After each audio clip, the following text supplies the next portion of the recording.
The Grand Archive stood at the heart of Makal Prime, a building so old that even the eldest historians did not know who had built it.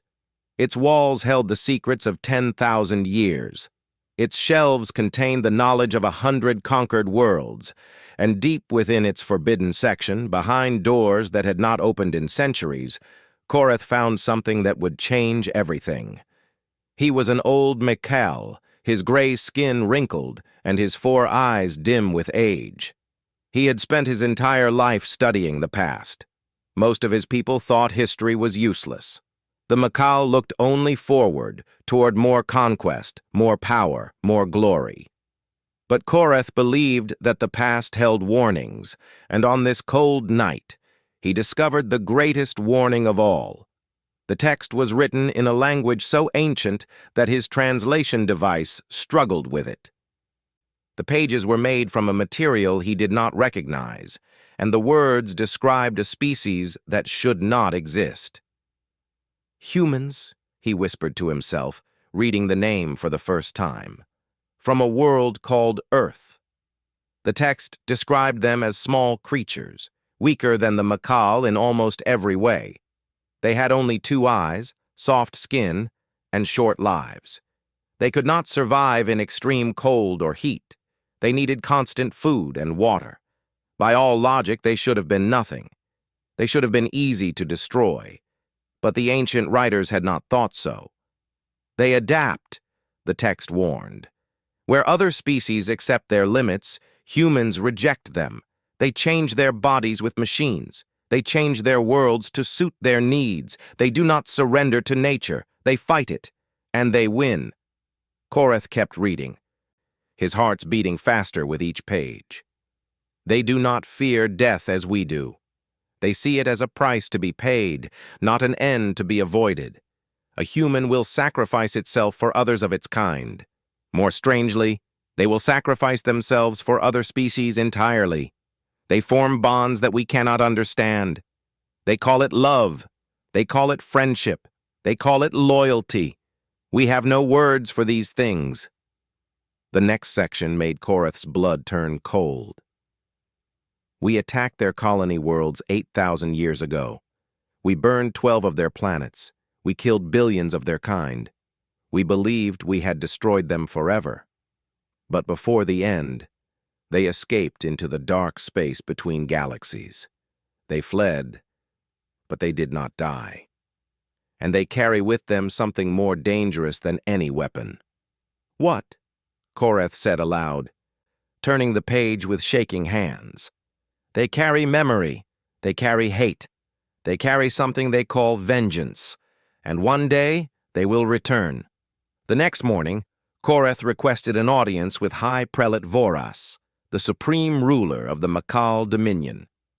Voras was a large Makal, strong and proud, with golden rings on all 6 of his fingers. He sat on a throne made from the bones of conquered kings, and he looked at Korath with barely hidden annoyance. "You disturb me with children's stories," Voras said after Korath finished his report. "Humans? A myth. A tale told to frighten young ones into obedience." "The texts are real, High Prelate," Korath insisted. "The archives do not lie. These humans existed. They may still exist." Voras laughed. It was not a kind sound. "Even if they were real, they are gone. 8,000 years. Korath, no species survives that long in the void between galaxies. They are dead, forgotten, as all weak things deserve to be. But the texts say, enough." Voras raised one hand, and Korath fell silent. "I have more important matters to consider. Senator Lyra has just returned from the Torvain system. Another species has been cleansed from existence. This is what matters. The present, the future, not your dusty old papers." Korath bowed and left, but the fear in his heart did not leave with him. In another part of the palace, Senator Lyra stood before a crowd of celebrating Makal nobles.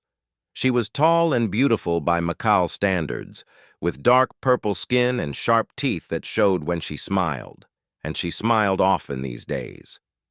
"The Torvan are no more," she announced, and the crowd cheered. Their world burns. Their cities are ash. Their children are silent forever.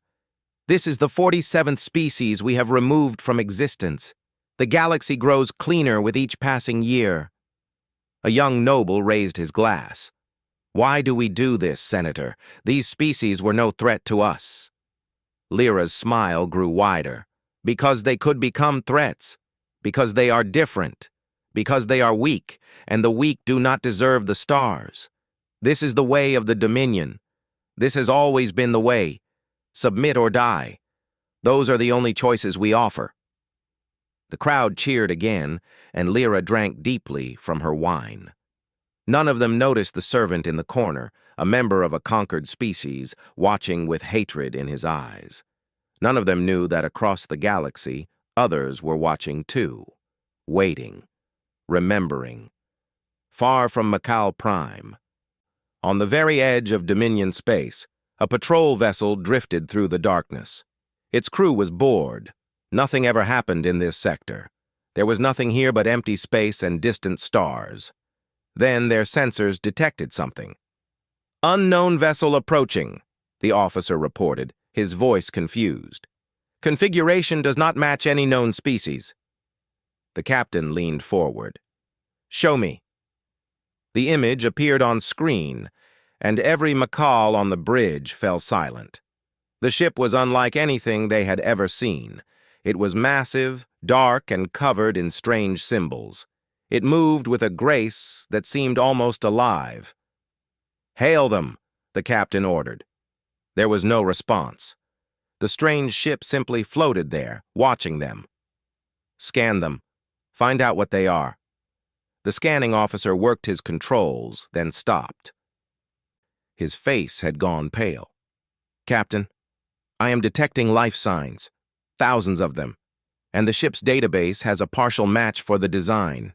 It matches records from 8,000 years ago." Before the captain could respond, the strange ship moved.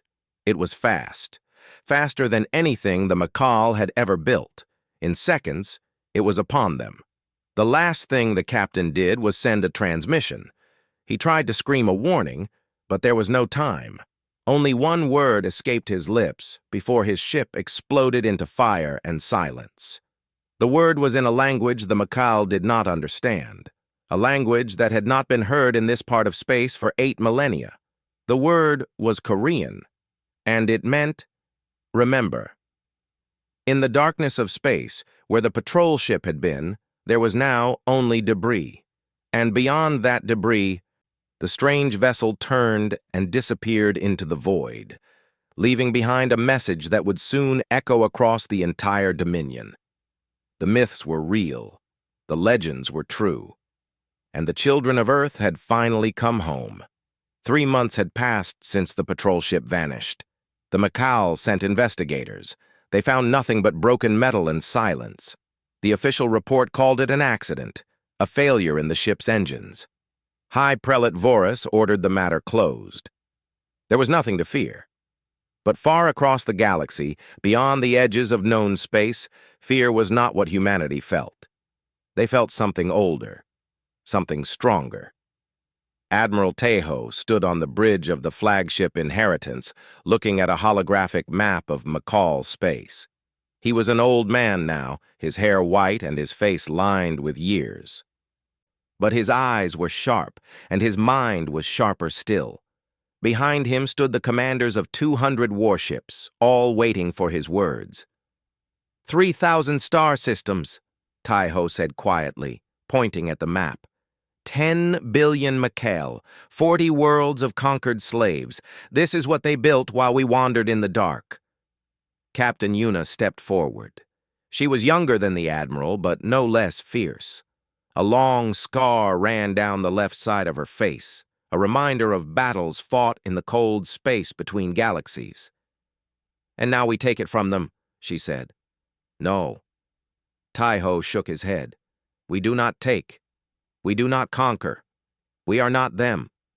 He turned to face his officers. "We remember why we are here. We remember what was done to us, but we will not become the thing we hate. Is that understood?" The officers nodded, though some did so with reluctance.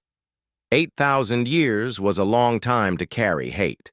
Some wanted blood, some wanted revenge, but Taiho had not led them across the void to become monsters. Later that day, Dr. Wu Jin gathered the younger officers in the ship's archive room. Wu Jin was the oldest human on the Inheritance, 140 years old, thanks to the medical technology they had developed during their long exile. He was the keeper of their history, the one who made sure no one ever forgot. "You know the story," he began, "but you must hear it again. Your children must hear it. Their children must hear it. We must never forget." The young officers sat in silence as Wu Jin activated a holographic display. Images appeared in the air, images of beautiful worlds now long dead. 8,000 years ago, humanity spread across the stars. We had 12 colony worlds: New Seoul, New Busan, Starfall, Haven. The names do not matter now, because the worlds are gone. Wu Jin's voice was steady, but his hands trembled. The Makal found us. They decided we were a threat, not because we had attacked them, not because we had harmed them, simply because we existed, simply because we were different. The images changed. Now they showed fire, cities burning, ships exploding, people screaming. They killed 4 billion of our people in 3 days. They turned our oceans to steam and our mountains to ash. They laughed while they did it. And when they were done, they left. They thought we were extinct. They were wrong. "How did we survive?" asked Lieutenant Minho, a young tactical officer with quick eyes and a quicker mind. "We ran." Wu Jin smiled sadly. "We took every ship we had left and flew into the darkness between galaxies. It was a journey that should have killed us. The void is cold and empty. There is no light, no warmth, no hope. But humans are stubborn. We refuse to die." He showed them images of the great ships, the generation vessels that had carried their ancestors through the endless night. For 8,000 years we survived. We built, we grew, we learned, and we were not alone. New images appeared, showing creatures of different shapes and sizes. The Makal had destroyed many species before us, but some, like us, had escaped. We found them in the void. The Torvan remnants, the Kasari survivors, the last of the Velith, all victims of Makal cruelty, all thought to be extinct. We took them in, we gave them hope, and together we waited.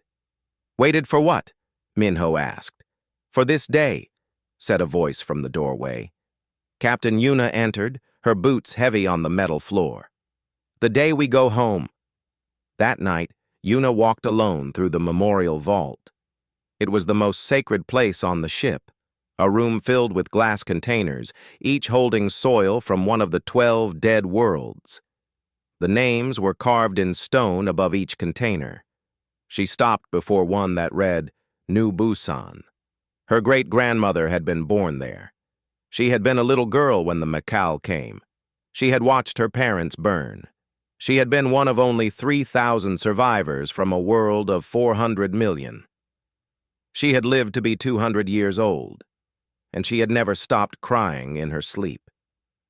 Yuna pressed her hand against the glass. The soil inside was gray and dead, poisoned by Makal weapons so long ago. Nothing would ever grow in it again. "I'm here, grandmother," she whispered. "I kept my promise. We all kept our promise. We remembered." On the bridge, Admiral Tejo prepared the message that would announce their return. He wrote it carefully, choosing each word with precision. This was not just a declaration of war. It was a statement of who they were and what they had become. When he was ready, he opened a channel to every frequency in Dominion space. His face appeared on screens across 3,000 star systems. Makal soldiers stopped in their tracks. Makal civilians stared in confusion. And in his palace, High Prelate Voras watched with growing disbelief. "My name is Admiral Taiho of the United Human Fleet," the old man said, his voice calm and clear. "You do not know me. You do not know my people. You believed us dead. You believed us forgotten. You were wrong." He paused, letting his words sink in. 8,000 years ago, your ancestors came to our worlds. They burned our cities. They killed our children. They poisoned our soil so nothing would ever grow again. They did this not because we threatened them, but because they could. Because they believed they had the right to erase anything different from themselves. Across Dominion space, billions of beings watched in silence. We did not die. We fled into the darkness, and in that darkness we grew strong. We found others you had tried to destroy. The Torvan, the Kasari, the Velith, the children of a dozen dead worlds. Together, we waited. Together, we remembered. And now, together, we have returned. Taiho leaned forward, and his eyes seemed to look directly at Voras. "We have not come to negotiate. We have not come to conquer. We have come to show you what your ancestors created when they taught humanity the meaning of war. You made us into this. You forged us in fire and pain. And now you will face what you have made." He stood straight, hands clasped behind his back. "To the slaves of the Dominion, your chains are ending. To the soldiers of the Dominion, you will have one chance to surrender. To the rulers of the Dominion, your time is over." The transmission ended. On the bridge of a Makal warship, Commander Thessa stood frozen before her screen. She was a military officer, trained from birth to fear nothing. But as she looked at the face of the human admiral, she felt something she had never felt before. She pulled up the ancient files that Korath had discovered. She read the warnings about humans, about their adaptability, their loyalty, their refusal to surrender. And for the first time in her life, Commander Thessa understood fear. The legends were real, and they were coming. The Corvus system was one of the most important military bases in the Dominion. 40 warships guarded it. 2 million soldiers lived on its stations. Fleet Commander Sevik had spent 30 years building it into a fortress that he believed could never fall. He was about to learn how wrong he was. The sensors detected the human fleet at dawn. 200 ships appeared at the edge of the system, more than anyone had expected. Sevik stood on the bridge of his flagship, watching the enemy approach with confidence in his heart.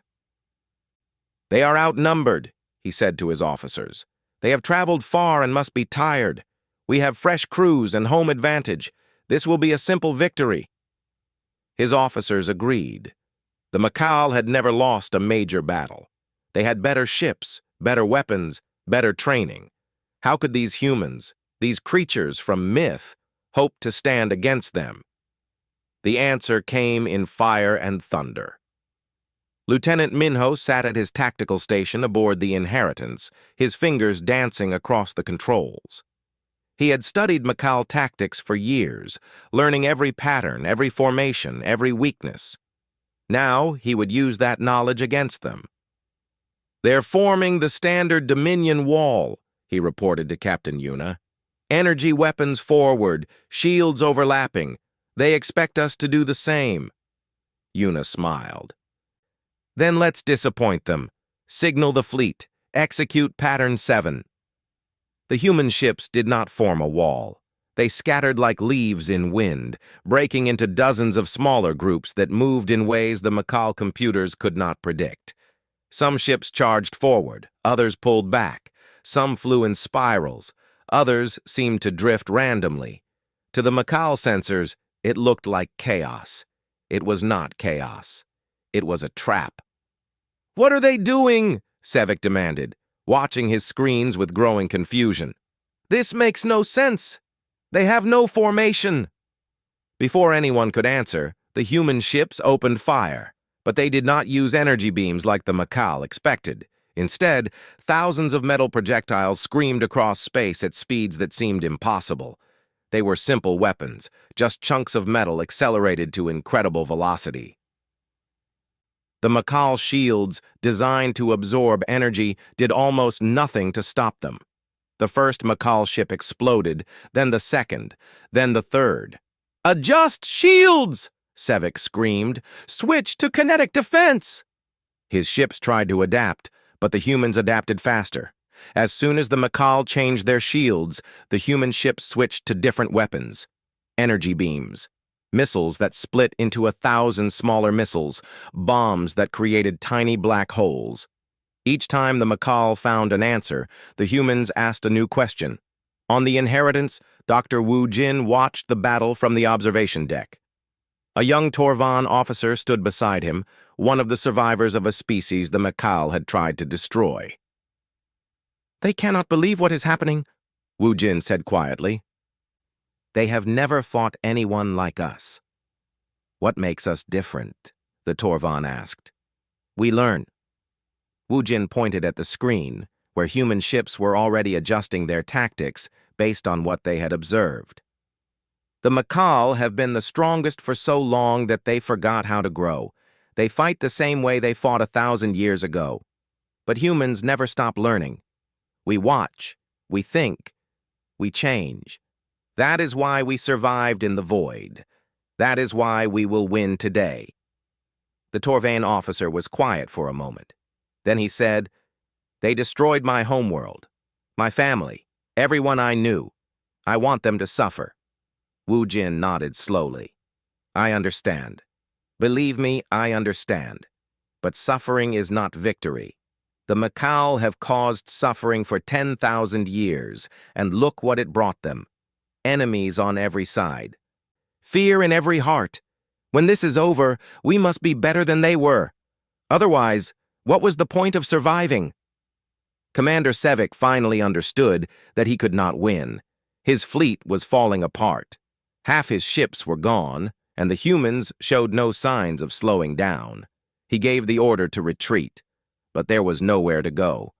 The scattered human formations had slowly moved during the battle, and now they surrounded the Makal fleet completely.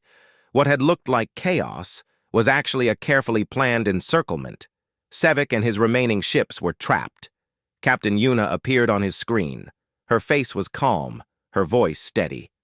"Commander," she said, "you have one chance. Surrender now, and your crews will live. They will be treated with honor. They will be fed, healed, and eventually return to their families. This is my promise to you." Sevek stared at her with hatred in his eyes. "The Makal do not surrender. We would rather die than accept mercy from primitives like you." "That is your choice," Yuna said. "But it should not be the choice of everyone under your command. Ask your crews. Let them decide." Sevek cut the transmission and turned to his bridge crew. "We will die with honor," he declared. "All ships prepare for final attack." But something unexpected happened. On ship after ship, Makal officers refused the order. They had seen their friends die. They had watched the humans offer mercy when they could have offered death. And they chose to live. 23 ships surrendered. Only Sevek and 2 loyal captains made the final charge. Their ships were destroyed in seconds. When the battle ended, Sergeant Hana led the first human Marines aboard a surrendered Makal vessel. Her soldiers moved carefully, weapons ready but not raised. The Makal prisoners watched them with fear, expecting torture, expecting death. Instead, the humans brought medical supplies. They treated the wounded, even before treating their own injuries. They brought food and water. They spoke in calm voices and made no threats. A wounded Makal officer grabbed Hana's arm as she passed. "Why?" he asked. "Why do you help us? We are your enemies. Our ancestors killed your people." Hana looked down at him for a long moment. Then she knelt beside him and began bandaging his wounds. "Because we remember what it felt like," she said quietly. "We remember what it was like when no one helped us. When everyone turned away and let us burn. We could have become like you. We could have let our pain turn us into monsters. But we chose differently." "I do not understand," the officer said. "I know." Hana finished the bandage and stood. "Maybe one day you will. Maybe one day your people will understand that strength is not just about killing. It's about choosing when not to kill. It's about building instead of destroying. That is what we learned in the void. That is what makes us human." She walked away, leaving the officer to think about her words. Across the system, the battle was over. The humans had won their first great victory, but as Admiral Taiho looked at the reports, he felt no joy. War was coming, a war that would spread across 3,000 star systems. Many more would die on both sides. He hoped that in the end, something better would grow from the ashes. He hoped that humanity's long journey through darkness had taught them enough wisdom to find a way forward that did not require endless killing. But for now, there was only the next battle, and the next, and the next. The children of Earth had come home, and this was only the beginning. 6 months had passed since the Battle of Corvus, 6 months of war that spread like fire across the Dominion, and with each passing day, High Prelate Voras felt his empire crumbling beneath his feet. He stood in his council chamber, surrounded by generals and senators who no longer met his eyes. The news was bad. It was always bad now. 17 systems have fallen, General Korath reported, his voice tired. But fallen is not the right word. The humans do not conquer. They arrive, they destroy our military bases, and then they leave. They free the slaves. They give food to the hungry. They heal the sick. And then they move on. "This is madness," Senator Lyra said. "What kind of enemy does this? What do they want?" "They want us to see," Korath said quietly. "They want everyone to see. They are showing the galaxy that there is another way, and it is working." He was right. Across the Dominion, the conquered species were rising up. They had heard the human broadcasts. They had seen the human mercy. And for the first time in centuries, they believed that freedom was possible. Rebellions broke out on 100 worlds. The Makal military, once unstoppable, could not fight wars on so many fronts. Voras slammed his fist on the table. "Then we will destroy them all, every slave, every rebel, every human. I will burn the galaxy to ash before I surrender it." The room fell silent. No one dared to speak against the High Prelate. No one except old Korath, the historian, who stood in the shadows with eyes full of sadness. "That is exactly what your ancestors said," Korath murmured. 8,000 years ago, and look what it brought us." Voras turned to stare at him. "What did you say?" "I said we created this.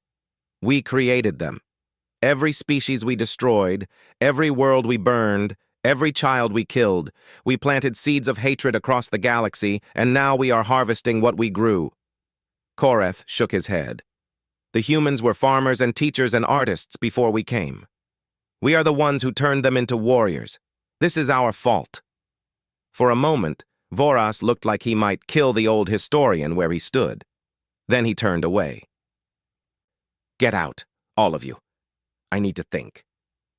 Far from the palace, Commander Thessa stood on the bridge of her warship, defending a sector that was already lost. She had not slept in days. Her crews were exhausted, and she could not stop thinking about the humans. She had spent weeks studying their transmissions. Not just military communications, but everything. Their music, strange and beautiful sounds that made her feel emotions she could not name. Their art, images of love and loss and hope. Their stories, tales of heroes who sacrificed themselves for others, who chose death rather than betray their friends. The Makal had nothing like this. They had conquest. They had power. But they had no songs about love, no paintings about hope, no stories about choosing what was right over what was easy. And then she discovered something that changed everything. A human concept called forgiveness. She read about it for hours trying to understand. Forgiveness meant letting go of anger. It meant choosing not to punish someone who had hurt you. It meant breaking the cycle of revenge that had driven the Makal for millennia. The humans had every right to hate the Makal forever. They had every right to kill and destroy without mercy. But they chose forgiveness instead. Not for the Macal's sake, but for their own. Because carrying hate for 8,000 years would have destroyed them from within. Thessa did not understand, but for the first time in her life, she wanted to. Aboard the Inheritance, Admiral Tejo faced the hardest decision of his life. His intelligence officers had discovered that the Macal were building a biological weapon, a virus designed to kill every non-Macal species in the galaxy. If it was released, billions would die. "We know where the facility is," Lieutenant Minho reported. "It's on a moon near their capital. We can destroy it. But the moon has civilian settlements. 30 million Macal live there." Captain Yuna looked at the map with cold eyes. "Then we destroy it anyway. This weapon could kill everyone. Our people, the Torvan, the Kasari, everyone. 30 million Macal deaths to save trillions of lives. The math is simple." "The math is never simple when lives are involved," Tejo said quietly. "Admiral, with respect, they would not hesitate to kill us. They have proven that 1,000 times. Why should we show them mercy they would never show us?" Tejo was silent for a long moment. Then he walked to a window that looked out at the stars. "Yuna, come here." She joined him, and he pointed at the darkness of space. "Do you know what I see when I look out there?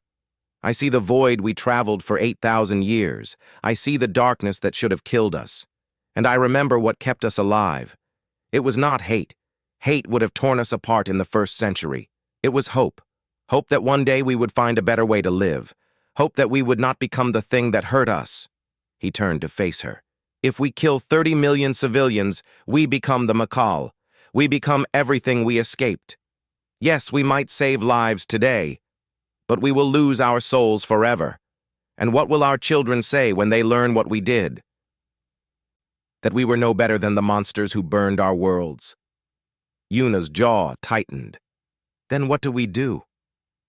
"We find another way." Tejo turned to Wu Jin. "Doctor, can we disable the weapon without destroying the facility?" Wu Jin thought for a moment. "It would require someone on the inside. Someone with access to the codes and the system." As if in answer, a message arrived from an unexpected source. It came from Macal Prime itself, from the Grand Archive, from a historian named Koreth. "I know what my people are building," Koreth's voice said through the speakers. "I know what it will do, and I cannot let it happen. I will give you the location of the weapon. I will give you the codes to disable it. I will help you stop this madness." "Why?" Tejo asked. "Why would you betray your own people?" There was a long pause before Koreth answered. "Because my people are wrong. We have been wrong for 10,000 years. You have shown me that there is another way to live. I have read your stories, Admiral. I have listened to your music. I have seen the mercy you give to those who deserve none. I want my people to learn these things. I want them to have the chance to become something better than what we are." The old historian's voice cracked with emotion. "When this war ends, I ask only one thing. Share your stories with us. Help us remember how to be something other than destroyers. Because we have forgotten. We have forgotten so much." Tejo closed his eyes. In that moment, he felt the weight of 8,000 years of history pressing down on him. His people had suffered so much. They had every right to refuse. They had every right to let the Macal fall into darkness. But that was not who humanity had become. "We accept your help," Tejo said. "And when this is over, we will share everything. Our stories, our songs, our hopes. We will help you remember how to be more than what you are. That is my promise to you." The transmission ended, and the bridge was silent. "Admiral," Yuna said slowly, "you just agreed to help the species that killed our ancestors. The crews will not be happy." "Then I will explain it to them." Tejo straightened his uniform. We did not survive 8,000 years in the void to become small and bitter. We survived to become something better, and that starts with choices like this. He looked around at his officers, his eyes filled with quiet determination. We are humanity. We remember our pain, but we do not let it control us. We honor our dead by building a future they would be proud of, and we prove that the Makal were wrong about us. We were never the monsters they feared.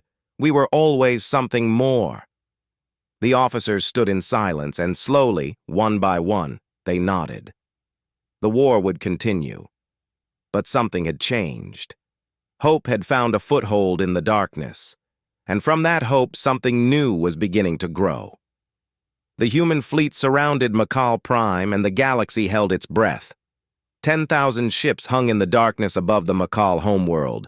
They had come from every corner of the void, from every species that had suffered under Dominion rule.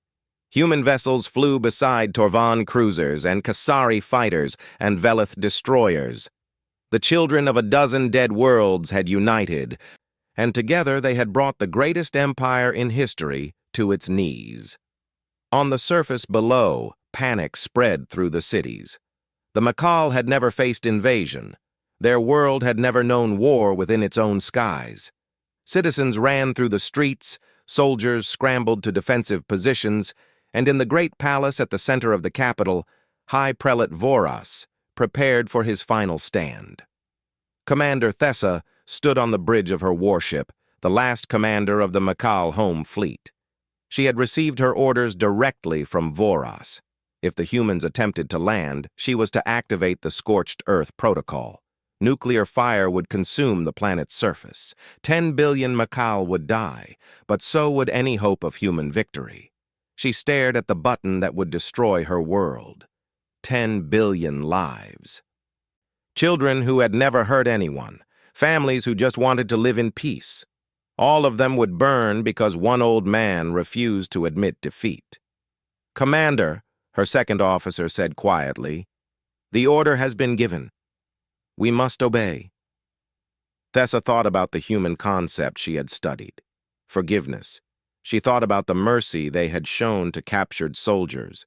She thought about the music she had heard, the stories she had read, the idea that strength could mean choosing not to destroy. She thought about her own daughter, a small child waiting at home, who had never known anything but war and fear. "No," Thessa said. The bridge fell silent. "Commander?" "I said no." Thessa turned away from the button and faced her crew. "I will not murder 10 billion of our own people to satisfy one man's pride. The war is lost. We lost it the moment we forgot how to be anything other than killers. I will not add this crime to all the others we have committed. But the High Prelate is a fool. He has always been a fool, and I am done following fools." She opened a channel to the human fleet. "This is Commander Thessa of the Makal home fleet. I am standing down. I will not execute the destruction order. My ships will not resist your landing. I ask only that you spare our civilians." There was a long pause. Then Captain Yuna's voice came through the speakers. "Commander Thessa, this is Captain Yuna of the Inheritance. Your courage is noted and will be remembered. We have no wish to harm your civilians. We never did. Stand down, and no more blood needs to be spilled today." Thessa closed her eyes and felt something she had not felt in years. Relief, peace, hope.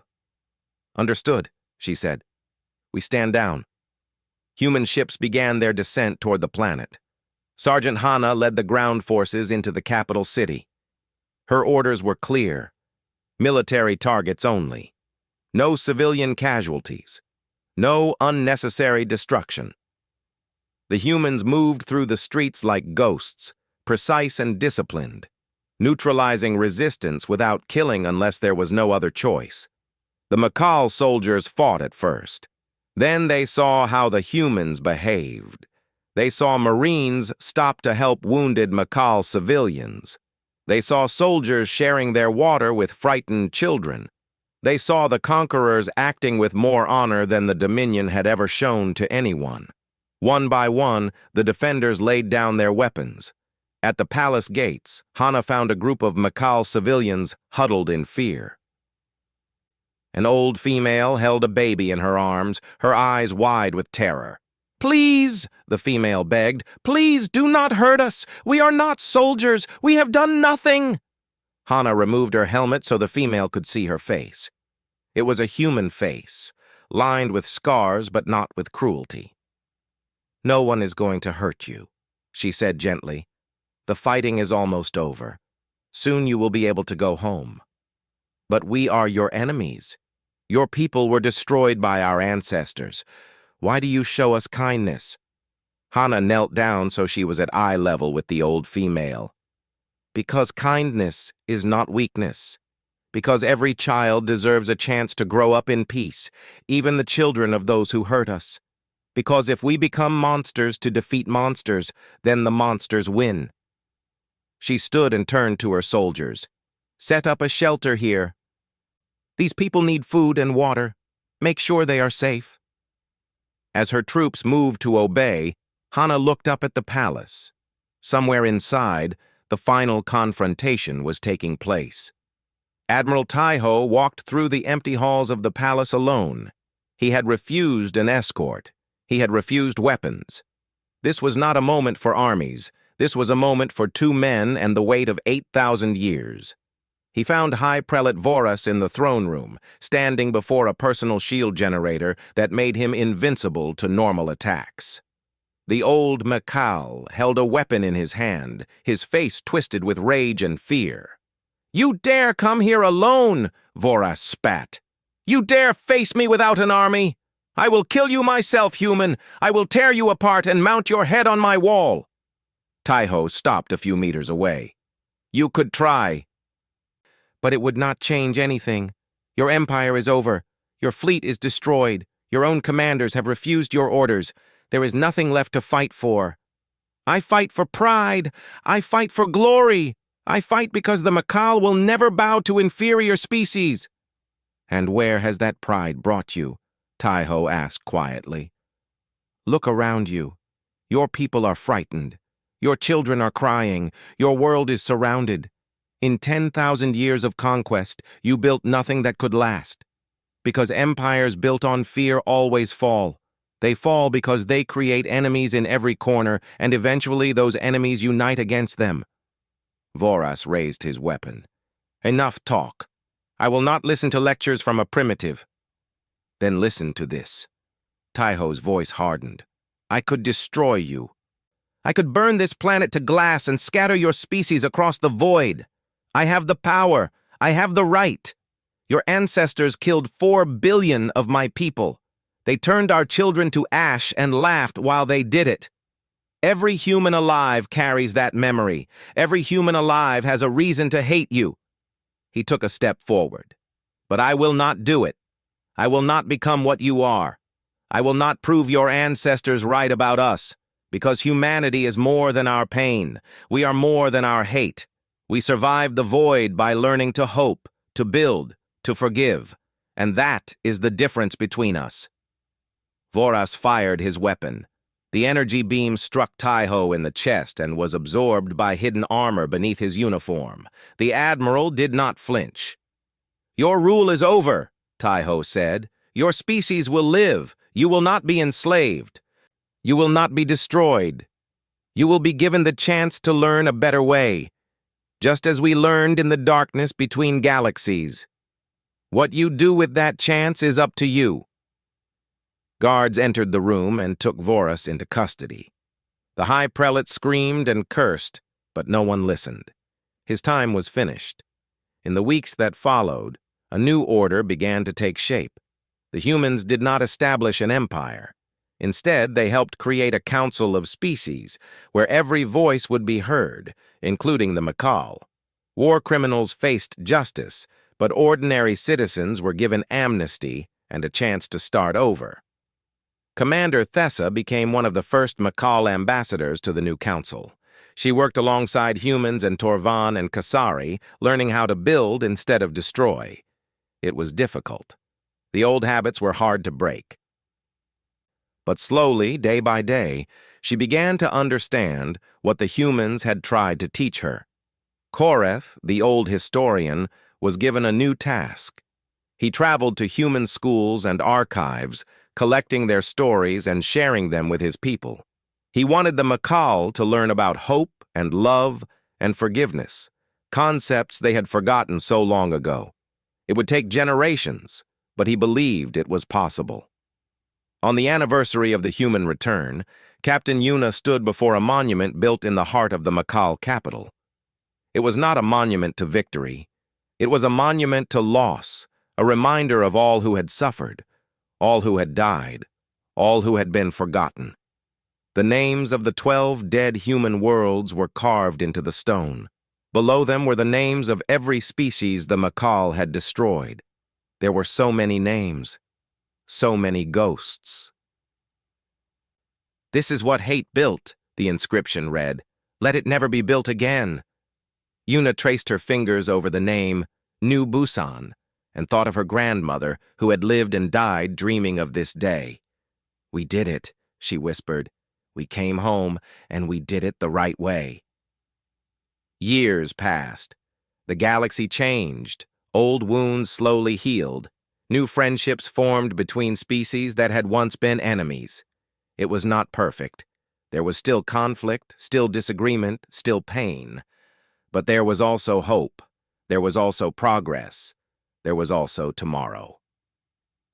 On a quiet afternoon on a former Makal colony world, a Makal child sat in a classroom beside children from a dozen different species. Her teacher was an old human with kind eyes and gentle hands. His name was Wu Jin, and he had lived longer than anyone else in the room. Long enough to remember the void, long enough to remember the darkness. "Teacher," the Makal child asked, "can you tell us about the war? About how the humans came back?" Wu Jin smiled and sat down in his chair. Around him, children of every color and shape leaned forward eagerly. "Long ago," he began, "some people believed that strength meant destroying anything different from themselves. They believed that power was the only thing that mattered, and so they burned and killed and conquered until they had created a galaxy full of fear and hate." He paused and looked at the faces watching him. But there were others who learned a different lesson. They learned that true strength is not about how much you can destroy. It is about how much you can build. It is about choosing hope when everything seems hopeless. It is about being better than the worst thing ever done to you. These people were called humans, and they traveled across the darkness between galaxies to teach the universe that there was another way. The children listened in wonder. "And did everyone learn?" the Makal child asked. Wu Jin smiled at her with warmth in his old eyes. "They are still learning. We are all still learning. That is the point. The journey never ends. Each generation teaches the next. Each day is a chance to be a little bit better than we were before." He looked out the window at a sky full of stars. That is the legacy of humanity. Not conquest, not vengeance, but the simple belief that tomorrow can be better than today, if we have the courage to make it so. The children smiled, and Wu Jin continued his story. Outside, the stars burned bright and eternal. The legend of humanity had become history, and the history was still being written.